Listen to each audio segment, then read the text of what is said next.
L ಮೆಂಚೋ ಎಂದು ಪ್ರಸಿದ್ಧನಾಗಿರುವ ಮಾದಕ ವಸ್ತು ಕಳ್ಳ ಸಾಗಾಣೆಗಾರ ನೆಮೆಸಿಯೋ ಒಸೆಗುರಾ ಡ್ರಗ್ಸ್ ವಿರುದ್ಧದ ಮಿಲಿಟರಿ ಕಾರ್ಯಾಚರಣೆಯಲ್ಲಿ ಹತನಾಗಿದ್ದಾನೆ. ನೆಮೆಸಿಯೋ ಒಸೆಗುರಾ ಎನ್ನುವ ಈತನು ಮೆಕ್ಸಿಕೋದ ಕುಖ್ಯಾತ ಡ್ರಗ್ಸ್ ದಂಧೆಯ ದೊರೆ. ಈತನ ಮಾದಕ ವಸ್ತು ಕಳ್ಳ ಸಾಗಾಣಿಕೆ ಜಾಲವು ಮಧ್ಯ ಅಮೆರಿಕದ ದೇಶವಲ್ಲದೆ ಯುಎಸ್ಎ ಮೊದಲಾದೆಡೆಗೂ ಹಬ್ಬಿತ್ತು. ಗೌದಲಜಾರದ ಪ್ಯೂರ್ಟೋ ವಿಮಾನ ನಿಲ್ದಾಣದಲ್ಲಿ ಡ್ರಗ್ಸ್ ಕಳ್ಳ ಸಾಗಾಣೆಗಾರರ ಮೇಲೆ ಮಿಲಿಟರಿ ದಾಳಿ ನಡೆಯಿತು. ಶಸ್ತ್ರಸಜ್ಜಿತರಾಗಿದ್ದ ಡ್ರಗ್ಸ್ ಸರಣಿಗರು ಮಿಲಿಟರಿ ಮೇಲೆಯೇ ಗುಂಡಿನ ಮಳೆಗರೆದರು. ಮಿಲಿಟರಿಯವರು ನಡೆಸಿದ ದಾಳಿಯಲ್ಲಿ L ಮೆಂಚೋ ಸಾವಿಗೀಡಾದ.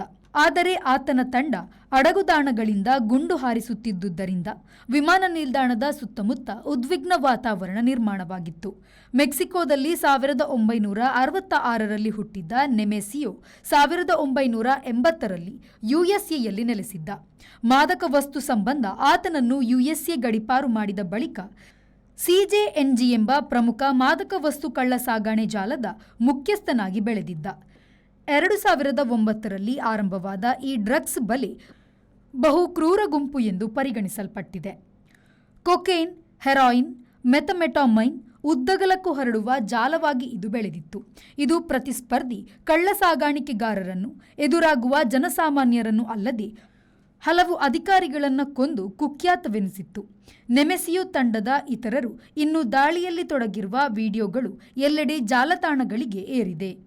Bureau report, V4 news, Mexico city.